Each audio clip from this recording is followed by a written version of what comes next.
Day 84. Nancy Guthrie is still missing. The FBI is no longer searching for suspects on the ground because they are waiting for a single phone call from a secure laboratory in San Francisco. A single strand of hair and a swab of DNA sit under a microscope right now. Those microscopic samples are the only things standing between a 2-mile radius and a federal arrest warrant. The 84-year-old mother of television host Savannah Guthrie vanished from her Catalina Foothills home over 2 months ago. She has mobility issues.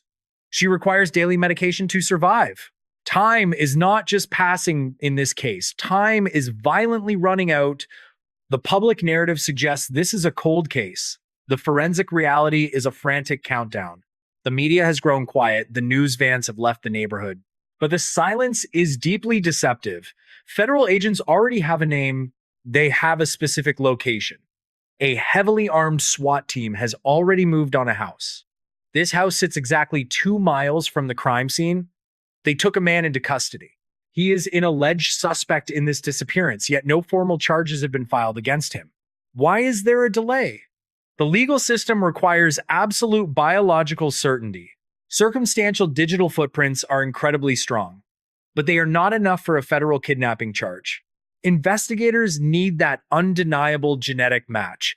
This creates a terrifying window of suspended time. The suspect knows federal agents are watching him. The FBI knows exactly who he is. They are locked in a high-stakes standoff. The paperwork for the arrest warrant is sitting on a federal desk. It just needs a judge to sign it. That signature requires the independent lab results. Every single hour that passes increases the tension. Where is Nancy Guthrie right now? Is the person currently in custody the architect of this crime, or is he just a hired hand for someone else? If the DNA matches the database, the arrest warrant goes live immediately. The San Francisco facility analyzing these samples is the same elite lab that broke the Rex Hireman case. They are looking for the final puzzle piece. They need the definitive link to make an arrest. Until that proof is confirmed, the hands of law enforcement are completely tied. You can know exactly who committed the crime. You can know exactly where they live. But without the biological anchor, you cannot make the move. The community is terrified. A man was taken from a house just 2 miles away. Imagine living in that neighborhood. You watch the SWAT team roll in. You see a man detained, then nothing happens. The police release no official statement. The FBI refuses to comment, citing an ongoing investigation. The silence from authorities is deafening. But behind closed doors, it is a sprint. This brings us to the central question of this investigation. Why has a SWAT team already surrounded a house just 2 miles from the crime scene, taken a man into custody, yet no formal charges have been filed? The answer lies in the specific clue currently under that microscope. We are monitoring the San Francisco laboratory and the FBI movements daily. The moment this arrest warrant is signed, I will have the full breakdown. Hit subscribe to Evidence with John right now so you do not miss it. The timeline of January 31st is documented in forensic detail. The evening was perfectly normal. Tommaso Cioni drove his mother-in-law home. The time was exactly 9:48 in the evening. He dropped her off safely. The garage door closed. The sprawling house in the Catalina Foothills was quiet. The residential security system was armed and active. Nancy was inside resting. The timeline then jumps forward to the early morning hours. It is now February 1st. The time is exactly 1:47 in the morning. The security camera feed violently cuts out. This is not a technical glitch. This is a targeted physical action. A man walks directly up to the front porch. He is wearing a mask to completely hide his face. He is carrying an Ozark Trail hiker pack. This specific detail is confirmed by investigators reviewing the footage. Watch his movements carefully. He does not hesitate. He does not search for the camera lens in the dark. He knows exactly where the camera is located. He reaches up and disables it instantly. His path is a perfectly straight line. There is no fumbling. There is no confusion about the layout. This level of precision implies intense premeditation. He mapped the exterior of the house. He knew the blind spots of the wealthy neighborhood. He executed the approach flawlessly. The screen going black at 1:47 in the morning is terrifying. It leaves a massive void of information. What happened in the dark after the feed died? How did he enter the locked home? The physical evidence left behind tells a fragmented story. There is a discarded glove left in the dirt. There is a terrifying discovery of confirmed blood on the porch. The physical breach of the house is chilling, but the camera blackout is just the beginning of the intrusion. The screen going black at 1:47 in the morning is terrifying. But what happened? Exactly 41 minutes later is the reason the FBI took total control of this investigation. The investigation shifts from the digital silence of the security system to the physical reality of the front porch. The sprawling Catalina Foothills property transforms into a microscopic grid. Forensic technicians scour every single inch of the entryway looking for the smallest mistake. The masked man was incredibly precise, but he was not flawless. Investigators discovered drops of blood near the front entryway. This discovery instantly escalates the response. Laboratory analysis officially confirms the blood belongs to Nancy. This forensic fact shatters any initial theory of a medical emergency or a simple wandering away. A violent struggle occurred in the dark. A discarded glove is also located nearby in the desert dirt. The item is carefully collected and preserved for trace evidence analysis. It does not belong to the landscaping crew. It does not belong to any family member. It is a critical piece of the physical puzzle. But the most significant evidence discovered at the scene is completely invisible to the naked eye. Technicians systematically swabbed the door handles and the surrounding door frame. They managed to isolate a distinct genetic profile. It is third-party DNA. This biological signature does not match Nancy. It does not match Tommaso Cioni. It is completely foreign to the entire household. The FBI uses this profile to systematically eliminate the family from the suspect pool. The DNA definitively proves a stranger stood in that doorway. The presence of this biological footprint validates the terrifying footage of the masked man with the Ozark Trail hiker pack. The physical evidence anchors the entire federal investigation. Law enforcement knows someone else was there. They possess the actual genetic code of the intruder. This is the exact reason the SWAT team was authorized to raid the house 2 miles away. They are trying to match the swab from the doorframe to the man currently in custody. But physical evidence has severe operational limitations. Blood drops and microscopic skin cells verify a physical presence. They do not provide a functional timeline. Physical evidence proves a violent interaction happened on the property. It cannot tell federal agents exactly when the victim was physically removed from the residence. The timeline of this crime is not written in the blood on the porch. The exact sequence of events is hidden deep within a digital log.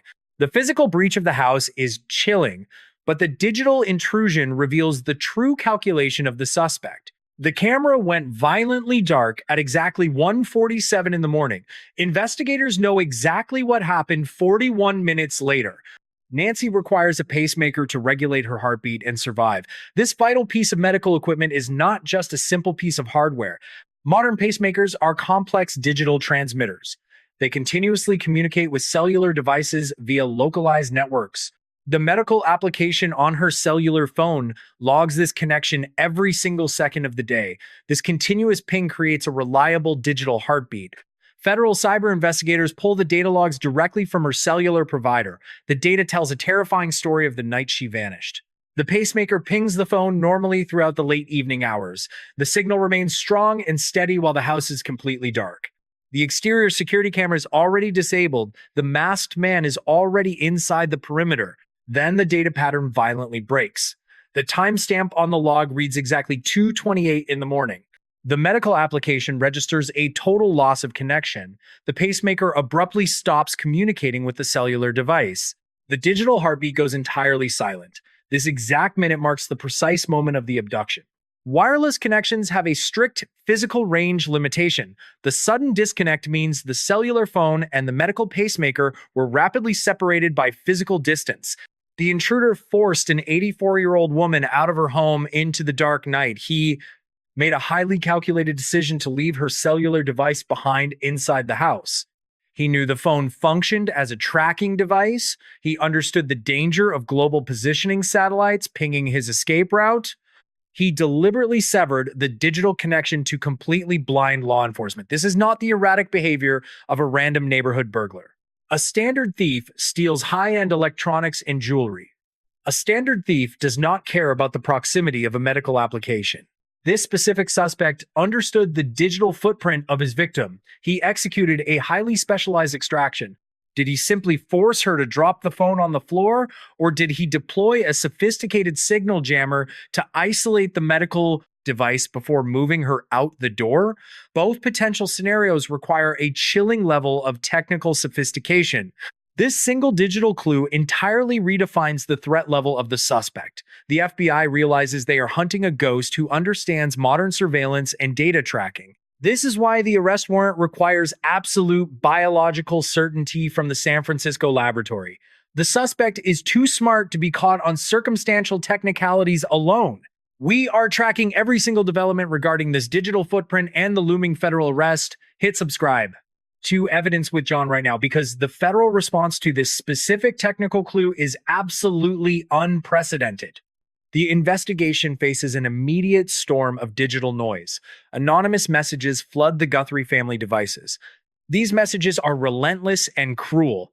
They demand massive amounts of cryptocurrency for her return. The language in these texts is highly aggressive. Federal agents analyze the digital origin of these threats immediately. They use specialized cyber tracking units within the department. They determine these are digital predators. These individuals are exploiting a high-profile national tragedy. These are imposters acting from overseas locations. They are not the actual kidnapper of Nancy. The FBI issues a stern public warning. They tell the family to stop all communication. They tell the public not to engage with them. A $100,000 reward is officially authorized. This is a massive sum of liquid money. It is designed to break the silence of the community. The FBI believes someone in the foothills knows something. They believe a neighbor saw the Ozark Trail backpack. But while the public watches, the fake ransom demands the real hunt moves underground. Investigators track a lead away from the digital noise. They focus on a residence exactly 2 miles from Nancy's home. This location is within the same wealthy zip code. It is an unassuming house on a quiet desert street. A specialized SWAT team quietly mobilizes in the early morning. They move under the cover of total darkness. They surround the entire perimeter with tactical precision. They use armored vehicles to block the street. They breach the house with a flashbang. They take one man into custody immediately. This individual remains unnamed in all official reports. He is currently an alleged suspect. He reportedly has a prior criminal history. Neighbors watch the dark SUVs line the street for hours. The community expects an immediate arrest announcement. They expect the case to be closed by noon, but the hours turn into days of absolute silence. The man is detained for questioning, but he is not formally charged with kidnapping. The legal threshold has not been met. This suspect remains a person of interest. The FBI needs more than a proximity match. They need the biological link from the San Francisco lab. The tension in the neighborhood is suffocating. People are locking their doors twice. They are checking their own security cameras for movement. They are waiting for the FBI to speak. But the FBI says nothing. They are protecting the integrity of the investigation. They are waiting for the forensic clock to finish. The investigation hits a massive wall of legal complexity. The porch guy on the security camera moved with terrifying confidence. He did not look for a hidden key. He did not check for unlocked windows or doors. He walked a straight line to the security system. This implies he had been inside that house before. He knew the exact location of the wires. He knew the blind spots of the cameras. Yet Tommaso Cioni and the entire family are officially cleared. The FBI confirms their alibis with forensic certainty. They tracked their phones. They checked every camera in the city. This creates a massive investigative conflict. If the family is completely innocent, how did a stranger possess such intimate knowledge? How did he know the layout of a secure foothills estate? Did he work as a landscaping contractor? Was he a former employee of the household staff? The FBI begins auditing every person who entered that home. They look at records from the last 3 years. They are looking for a direct link to the man from the 2-mile radius. This suspect remains in a legal gray area. He is a person of interest, but his hands are clean for now.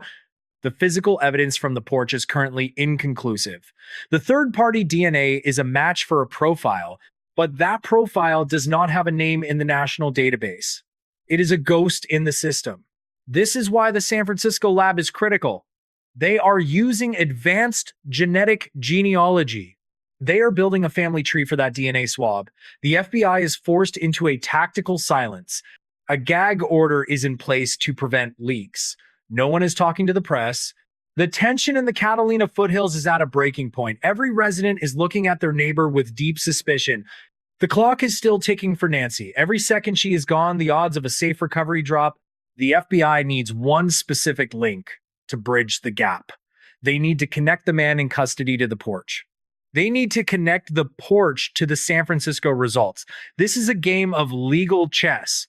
One wrong move ruins the prosecution. We are working to identify the specific contractor list the FBI is currently reviewing. Click the link in the description to join our community and stay updated on every minor detail of this hunt. Hit subscribe to Evidence with John right now because the next development will change this case forever. There is a digital footprint we all leave behind even when we sleep. What this case teaches us about modern cyber-physical security is absolutely terrifying. We usually think of home security in very simple terms. We think of heavy physical deadbolts on front doors. We think of motion-activated floodlights in the driveway. The suspect in the Catalina Foothills certainly thought in these traditional terms. He wore a heavy mask to defeat the optical lens. He aggressively cut the camera feed to hide his physical entry. He genuinely thought he was invisible in the desert night, but he completely failed to account for the internal network of the human body. Modern medical devices are no longer standalone pieces of isolated hardware. A pacemaker is an active transmitting node on the Internet of Things. It constantly transmits localized performance data. It constantly seeks a secure cellular handshake with a paired mobile device. This creates an undeniable digital tether between the patient and the network. A human witness can easily lie in a federal courtroom. A human witness can easily misremember a crucial detail under intense cross-examination. A digital medical log simply does not lie. It records the exact millisecond a connection is violently severed. It operates with absolute, unquestionable mathematical precision. The sudden network disconnect at 2:28 in the morning is the ultimate silent witness. It provides an unbreakable anchor for the federal prosecution timeline. Law enforcement routinely uses these microscopic data points to build an inescapable trap. You cannot outsmart a machine that passively logs your exact physical proximity. The suspect believed he was executing a flawless physical extraction in total darkness. He did not realize he was triggering a massive silent digital alarm. The data pulled from that specific medical application is a permanent, unalterable record of his crime. It proves intense premeditation. It proves a high level of technical awareness. It definitively proves a violent separation of the victim from her critical lifeline. This specific type of advanced cyber analysis is completely revolutionizing how federal agencies prosecute complex kidnappings today. They do not just look at the disturbed dirt on the porch anymore. They actively look at the invisible signals bouncing around the living room. Understanding how federal investigators weaponize these micro data points is absolutely crucial. It explains their current agonizingly slow strategy perfectly. It is the exact reason why the FBI absolutely refuses to let this investigation become another forgotten cold case file. They are methodically building an ironclad federal prosecution out of invisible signals and microscopic human cells. The abruptly severed digital heartbeat established the exact undeniable timeline of the violent abduction. The third-party DNA swab from the front door frame established the undeniable physical presence of a hostile intruder. Now, these two separate investigative tracks are finally converging into a single point. The alleged suspect currently sits under intense federal surveillance just 2 miles away from the active crime scene. He knows the feds are watching his every single move. The local community remains completely paralyzed by the deliberate lack of official information. The national media continues to report heavily on the fake cryptocurrency ransom demands, but the real decisive battle is happening quietly under a laboratory microscope right now. Must return to the central burning question we asked at the very beginning of this dispatch. The FBI already has a name. They already have a specific location. They just need one more specific, undeniable clue before they execute the final arrest. The elite independent laboratory located in San Francisco holds that final answer. The forensic technicians are actively analyzing the physical DNA swab to positively identify the digital ghost. We will aggressively cover every single development in this highly volatile, ongoing standoff. We are closely tracking the federal field movements and the forensic laboratory timeline daily. The official arrest warrant is currently sitting on a federal desk. We are just waiting for the ink to dry. Make sure your notifications for Evidence with John are actively on. The moment it drops, I will see you here.